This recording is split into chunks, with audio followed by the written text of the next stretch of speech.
I was 21 when I took the night shift at a gas station off Route 17 because my communications degree turned out to be worthless and rent doesn't pay itself. Phil, the owner, walked me through the place the next day. He showed me where things were, what was expected, and how to work the register. "You'll get some strange customers sometimes," he said, "but you'll be fine." The station sat alone on a stretch where semis do 80 and headlights pass but never stop.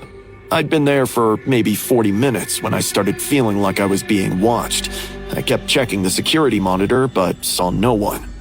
Around midnight, I stepped out for a cigarette when I found this man standing across the highway. He was perfectly still and probably watching me. Suddenly, a truck thundered past between us, and when it cleared, he was gone. I stood there for a minute, staring at the empty space where he'd been, telling myself I'd imagined it. I didn't, because 20 minutes later, somebody knocked on the glass door. I looked up, and there he was. He was maybe 5'10", and had long brown hair that needed cutting. He was average and forgettable, the kind you'd walk past at the grocery store and wouldn't remember. "You open?" he asked, even though the open sign was glowing bright above his head. When I pointed at the sign, he chuckled, apologized, and stepped in. He moved through the aisle slowly, running his fingers along the shelves. I watched him on the monitor, with one hand near the panic button Phil had showed me. He picked up chips, put them back, touched a bottle of motor oil, put that back too. He picked up a candy bar, read the label, and put it back as well. Eventually, he walked to the counter with a pack of cigarettes in his hand. "Long shift, huh?" He smiled. I rang him up without answering. He counted out exact change, one coin at a time, as he kept trying to make conversation. I wanted to scream at him to move faster, but he seemed to be determined to stay put. "You work here by yourself?" he asked, handing me the amount. No, my coworkers are in the back. I lied. "That's smart." He pocketed the cigarettes. "A pretty girl like you shouldn't be alone out here. A lot of weird people on these roads at night, you know?" The way he said it made my stomach turn. "Hey, can I use your bathroom?" Before I could tell him it was out of order or employees only, but he was already moving toward the back hallway. I buzzed him through and watched the monitor as he disappeared into the men's room. Minutes passed. My finger kept hovering over the panic button. I kept telling myself to press it, but what would I say?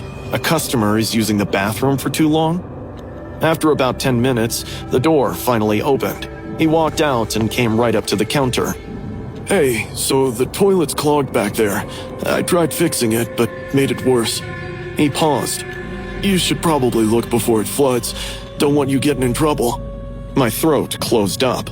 All right, I'll check it. "I mean, you should. Like right now.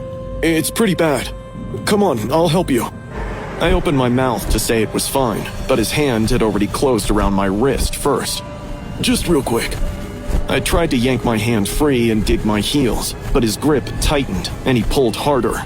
I told him to let me go. He ignored my protests and chuckled. Panic flooded in. We were alone. I didn't know what to do. I glanced at the door. It was too far. Even if I ran, he'd catch me in no time. My heart started hammering. Tears pricked at the back of my eyes.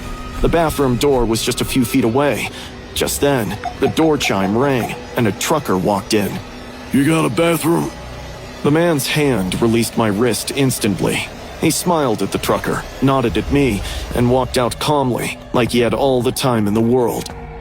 Through the window, I watched him cross the lot until the darkness swallowed him. I kept staring at that spot where he disappeared, half expecting him to come back. My legs gave out. I sat behind the counter while the trucker used the bathroom. My wrist throbbed where he'd held it.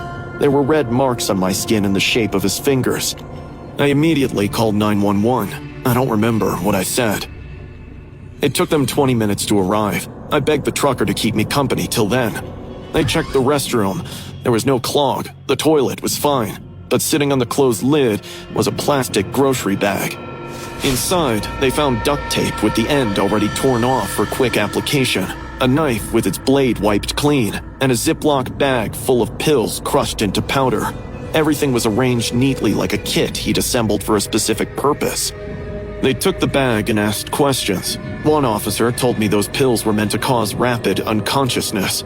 You probably wouldn't remember anything after, he said. That's the point. I quit the next morning, texted Phil I wasn't coming back. He didn't try to change my mind. The cops are still investigating, but it doesn't seem to go anywhere. 3 weeks later, I connected with this girl who'd worked there before me on Facebook. She lasted 3 days, said something felt wrong but couldn't explain it. When I pushed, she told me Phil was always hiring young women for the night shift, said the turnover was insane. Most people don't last a week. They just stopped showing up. She said. Some didn't even quit officially. They just disappear and never come back. She told me I was lucky. It doesn't make me feel any better. I still think about the girls who didn't get lucky, with a guy lurking in the dark, hiding sinister motives.